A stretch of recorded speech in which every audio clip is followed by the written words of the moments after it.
If you've been around my channel recently, feel free to skip ahead. If not, I need to give you a little bit of a background. When I first pulled this guitar out of the box, it looked totally different than it does right now. Different color, different clear coat, different headstock. That's because between then and now, I took this Epiphone 335 figure top, stripped all the polyurethane off of it, and finished it in this olive drab nitrocellulose that you see here. Of course, I've done a ton of other things to get the guitar to this point, and I've been making videos about the process and adding them to a playlist.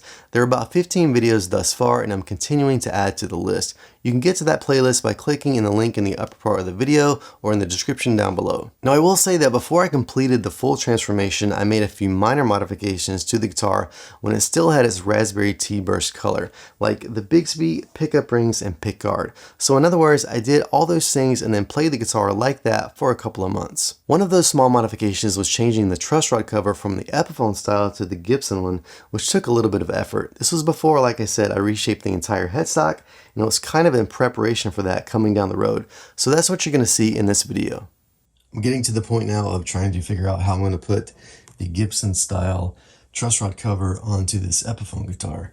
Now, if you're not familiar with these, the differences between the two, the Epiphone has sort of a rectangular like cutout, and the truss rod adjustment is more typical of other guitars where it's a female end, but it takes your typical hex or Allen key to adjust it. Now on the Gibson ones, this is my Gibson Les Paul. If you can see this, it's not super clear, but clear enough, I think, where this one is actually a male end, and to adjust it, you would have a female socket type almost wrench to get in there and adjust that. So then that lends to the differences in the covers. Now the Gibson one has this just 2-hole setup, and the Epiphone has the 3-hole.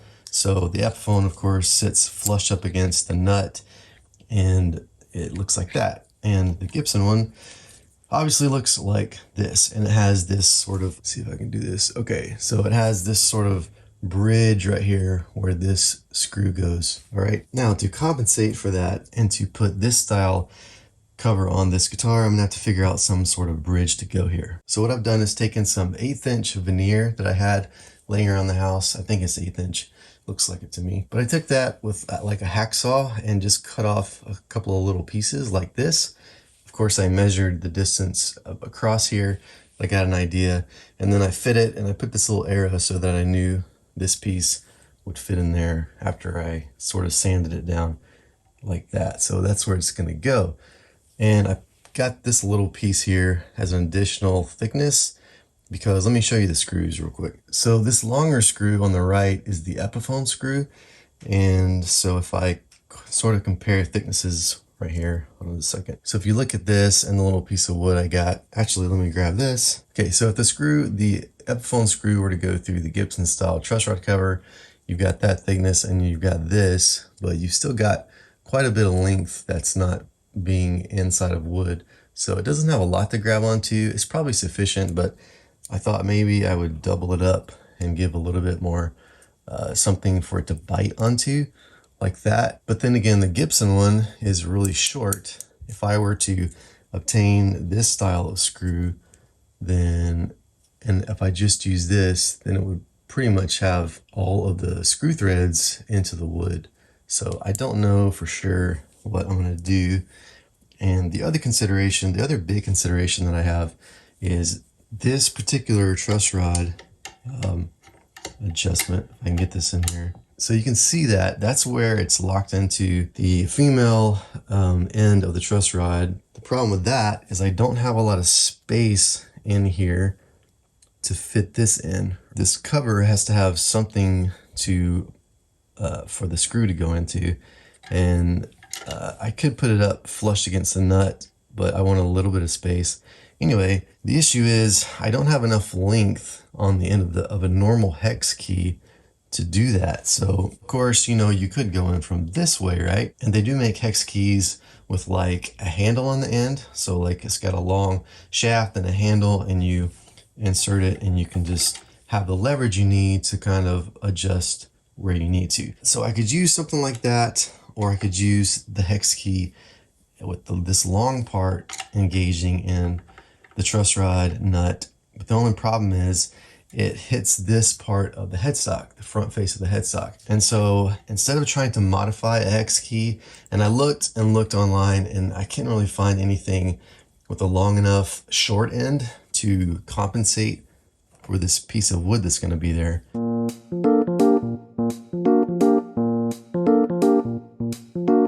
So my thought is that I'm actually going to file a little groove or a channel into this with this big dangerous looking file, and the thickness of this is like 7 millimeters, and of course the thickness of the hex key is 4 millimeters.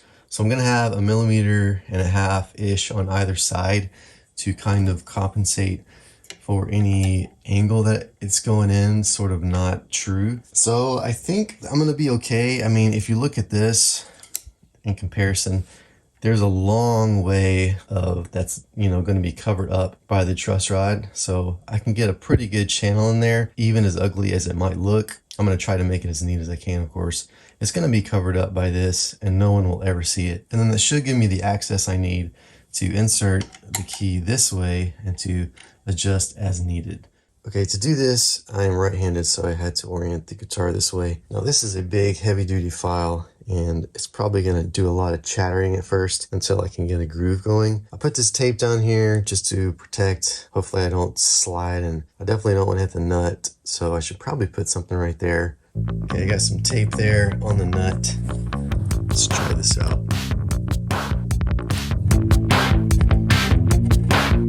It's going better than I thought. So far anyway.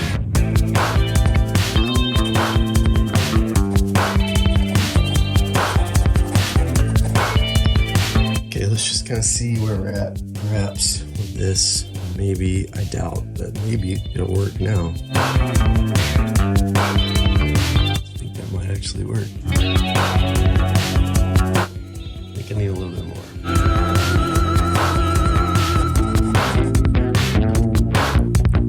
I think I want a little bit more access, so I'm gonna keep going.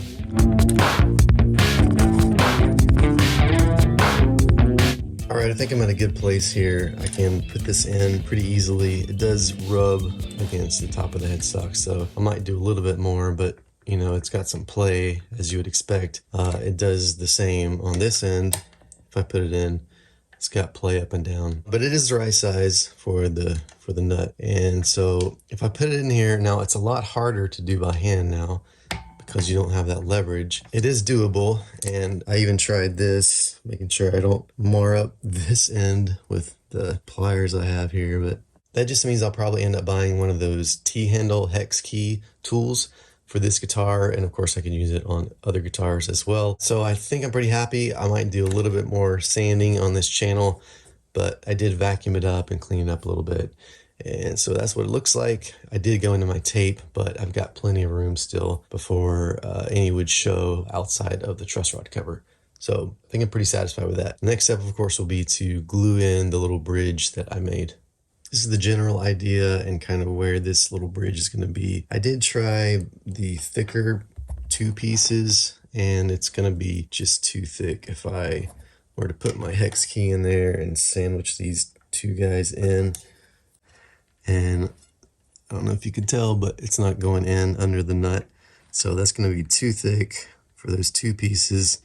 So this one will be, of course, just fine if I kind of lift up on it like I had it before. It's going to be something like that. And I just need to make sure that the truss rod cover will be able to have enough of the wood to bite onto, which is going to be really tricky to try to do this. So something like that should suffice. And of course, the other part is I could do this now or I could wait. I'm not exactly sure how I'm going to tackle the headstock yet, but I'll definitely be sanding down on top of it. I don't know if I want to take much more thickness off of this thing, so I should probably wait, but I may get anxious and just do it so I can get it out of the way. But this is the idea, and this is kind of what I got to do next, is just make this little bridge. And just because I'm paranoid, I took this other little piece and sanded it down with this file carefully, not to tear up my fingers, just like that, back and forth, to get it a little bit thinner. So now it will, hey, look at that. It's got a little N on it for my name, Nathan. It's like it was meant to be. I put them together in a little sandwich like that. Of course, I'll glue them together, but they both slide under there with some room to spare. Once I glue them down, I'll have more to grab onto with my fingers and I can sand it down a little bit more, but I think it's got enough play where it should be fine. I was just kind of paranoid that I wouldn't have enough material for the screw to go into. And just for kicks, here's the truss rod cover, the Gibson one with the Gibson screw. Here's my little sandwich, and you can see it's got pretty much full engagement with the screw threads. So I've glued these two tiny pieces of wood together. They're not glued in place yet, but I've kind of got an idea of where I want this to go. I put a piece of tape down here. If I take my truss rod cover, it's a little precarious, but I put it right there. I looked at my Gibson acoustic and my Gibson Les Paul, and the cover is not touching the nut, but it's just off of it. So if I go kind of right there, I think I still have enough room for the screw hole and it'll be a good spot. So that's why I put this tape here as just kind of a line where I want it to go.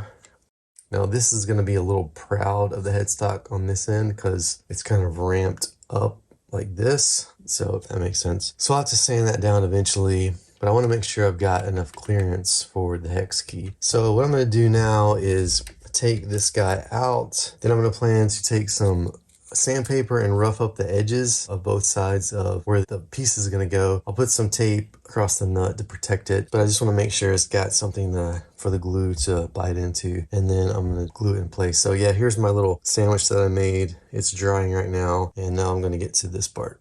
Got the nut taped off there. This is 150 grit sandpaper, I think, but I can tell it's kind of old. Not gonna get too crazy. Just want to, again, rough up these sides just so that I know that the glue has something to bite into. And two, I'm gonna use wood glue, and most of that is wood in there, but there's also a layer of this plasticky, whatever they use for the veneer on top of the headstock. You can see maybe right there that it has a couple of millimeters thickness maybe. Yeah, I'm gonna use wood glue, but I wanna make sure that the wood glue can attach to the wood and the plastic and just hold that little piece in place.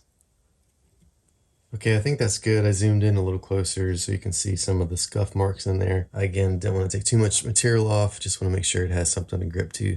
So now I'm gonna put some wood glue on the edges of this, probably insert the hex key again just to make sure it's got good clearance, and yeah, just let it sit there and dry. Okay, I've got wood glue here.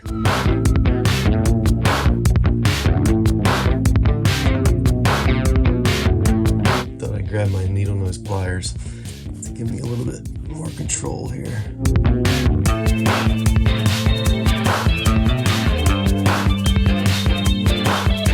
Just want to make sure that glue gets in there where it needs to go. So I'm sliding it back and forth here. I can always put more glue on there if I so choose. Okay, that's pretty much it. It's not really pretty right now, but that doesn't matter. I also had to put a little piece of paper towel underneath this hex key to kind of push it up and make sure it's pushing up on the bottom of this and sticking up as much as it can. So the nut is really holding it from, popping out up this way, but I think it's in a good spot, and I'm just gonna let it dry overnight and make sure it's got the adhesion that it needs. So this has been drying for about 24 hours. It's probably fully cured. So now I've got to sand down this little portion.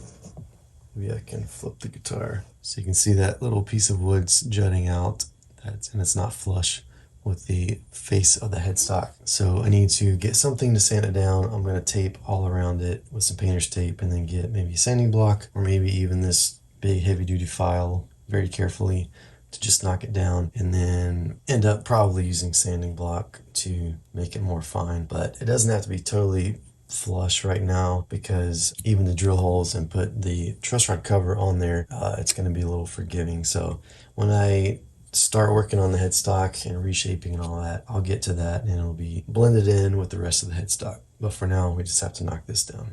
Okay, got it taped off, and I'm going to try this file here and just see where I get with it.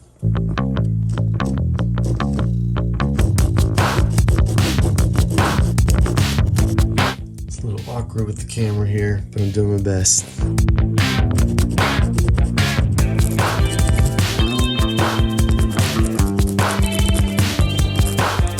I've gone at it a bit now with this file and used my shop vac to clean it up a little bit. Now I think I'm going to use a little bitty block and some 150 grit sandpaper to just file it down a little bit more finely, and yeah, just to fine tune it to where it needs to be.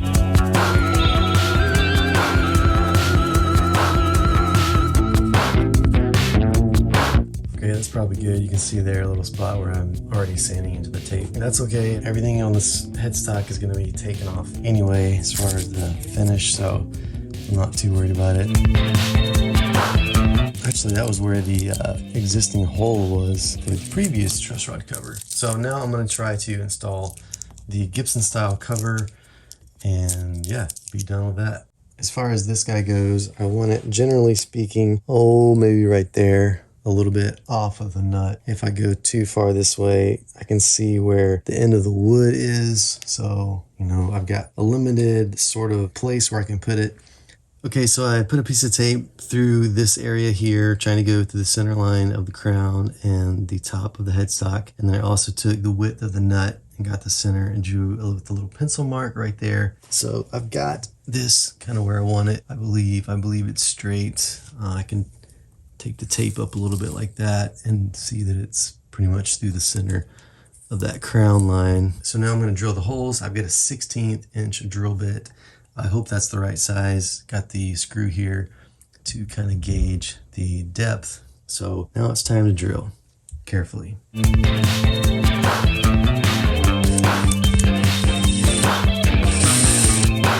right, so I went all the way through that piece of wood, which is fine. I do think I moved my tape a little bit, so just want to be careful.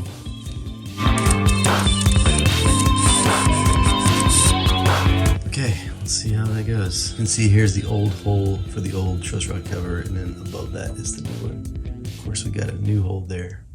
Got some good wax on here on the screw to help it go in. 'Cause inside out is wiggin' whack. And hopefully not damage it or shear the head of the screw off. Okay, I think that's gonna be good. All right, screw number 2. Just wanna make sure it goes in there okay. And I am chipping away the polyurethane. Should have done some chamfering on this sucker, but all this is gonna go away, so it's all right. Okay, we're good. I know this is not very professional, but for the time being, I'm gonna take a Sharpie and darken up this piece of wood here so I can get an idea of how it's gonna look in the end. Look at that. Can't seem to find a fine tip Sharpie anywhere in the house to get that little spot, but oh well, it'll be fine for now. And there you have it.